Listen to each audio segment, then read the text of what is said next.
So, here we are again, talking about Bayonetta.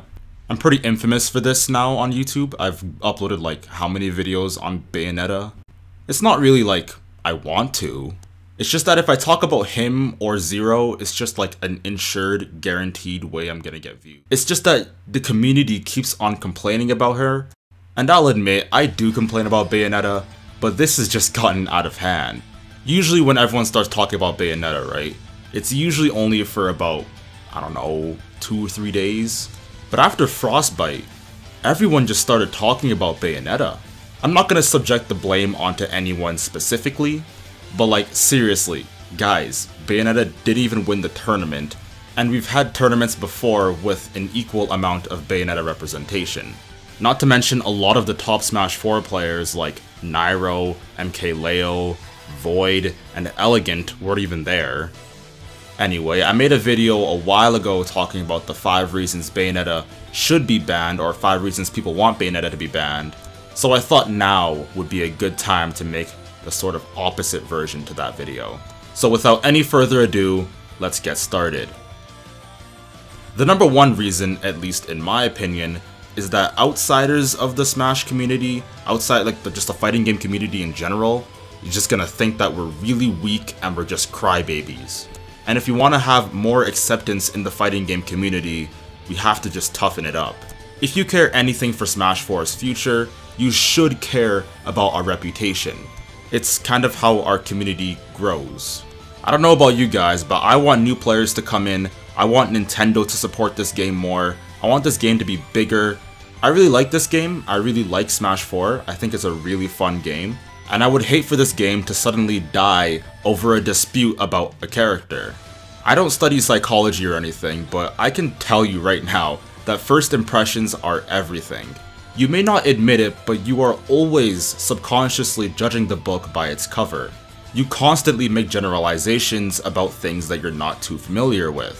So if a newcomer comes in, sees that we're all complaining and we're kinda just a toxic community right now, do you think they're gonna wanna come in and join us? I know I wouldn't. It's like when I was in middle school and I used to run around like Naruto. You think people wanted to talk to me? No. Okay, that's too much information. The second reason is that banning Bayo right now would cause a huge separation within the community. I know in my other video I said that if you wait to ban her, it'll be too late. It basically is too late to ban her without a bunch of top players just getting mad and potentially dropping the game. And it's the top players that make up the bulk of the influence around our community.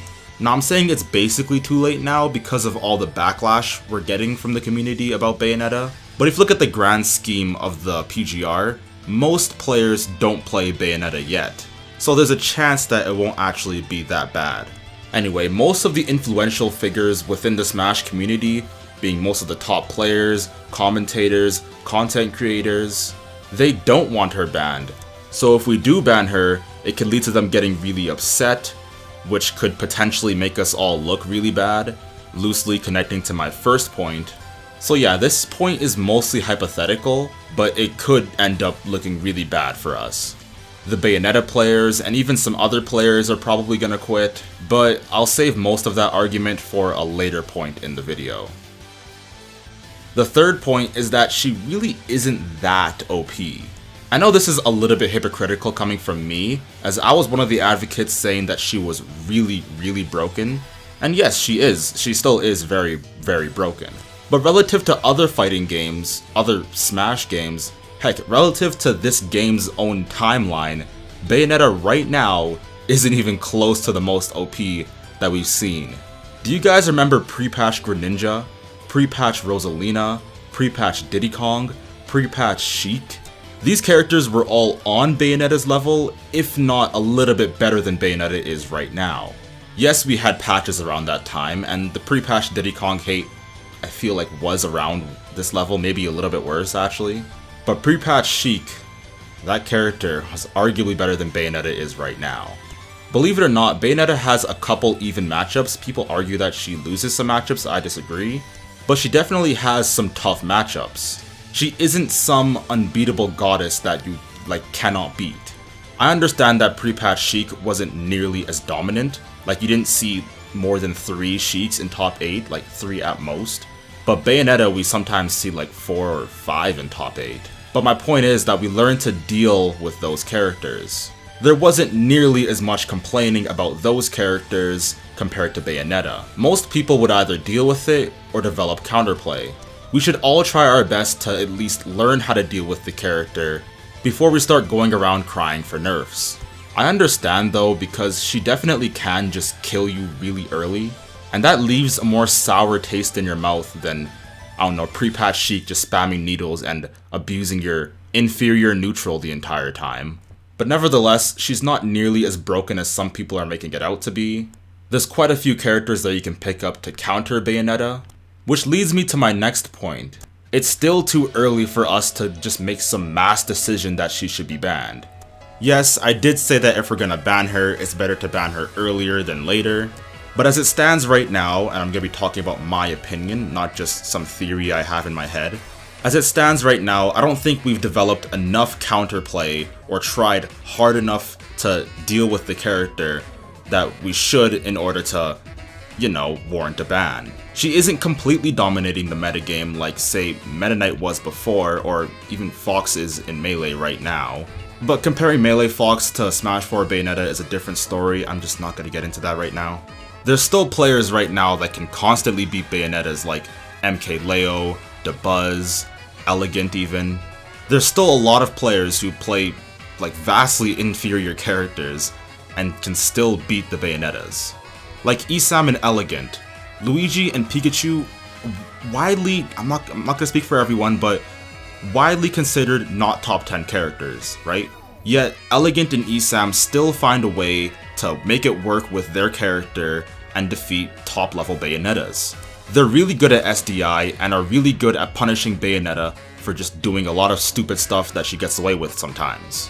For example, when I see Bayonetta use a heel slide in neutral against a lot of lower or mid-level players, she somehow gets away with it. Whereas if you try and do that against Elegant when you're above 50%, you can kiss your stock goodbye. These top players and quote-unquote Bayo slayers have gotten really good at SDI. Sometimes they can just escape the witch twist before it even finishes. What I'm trying to say here is that Bayonetta is forcing the community to get better, which is a good thing. If you're not willing to at least try and get better, you might as well just quit the game now before you get frustrated at how everyone else is getting better than you. She doesn't quite invalidate 90% of the cast. To be fair, I feel like she does invalidate some characters. But I mean, Captain Zack still loses to Little Mac, and he even lost to a Rob player recently. So if you think your character is invalidated, there's a good chance he's probably not. Or she's probably not.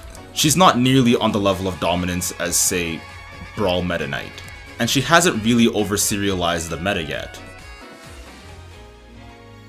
And now my final point. People have put a lot of work in this character, and some people even rely on her for their own livelihood. Salem recently got picked up by Team Liquid for his performance with Bayonetta. I don't know Salem personally, but I'm pretty sure he's a full-time Smash player. If we ban Bayonetta, we're taking away his main source of income. And it's not just Salem. Captain Zack is sponsored, Mistake is sponsored, even Lima is sponsored. Now I'm sure if these guys didn't play Smash, they still would find a way to make a living, obviously. But these top players and so many other players play the game for Bayonetta. A lot of players got into the game because of her. These Bayonetta players obviously do work hard, and we really kind of are just pooping on them for working hard and accomplishing something. And those are the reasons that I came up with for why Bayonetta should not be banned. Whether you want Bayonetta banned or not, we should still respect each other and treat each other like equals. People are getting bullied for maining Bayonetta, and I just don't think that's fair. If you want a bunch of other players' opinion on the whole Bayonetta issue, I've left a playlist in the cards. If you want my own personal opinion on Bayonetta, that'll also be in the cards, along with what I feel to be the 5 general reasons people want her banned. And yeah, that'll be it for me in this video. If you enjoyed the video or liked anything I had to say, make sure you leave a like, comment, and subscribe. That'll be it for me. I'll see you in my next video. Alright, peace. Fox is, again, basically the same character he is now. He can do everything he can now, including the fair footstool, as he could before. Only difference is you could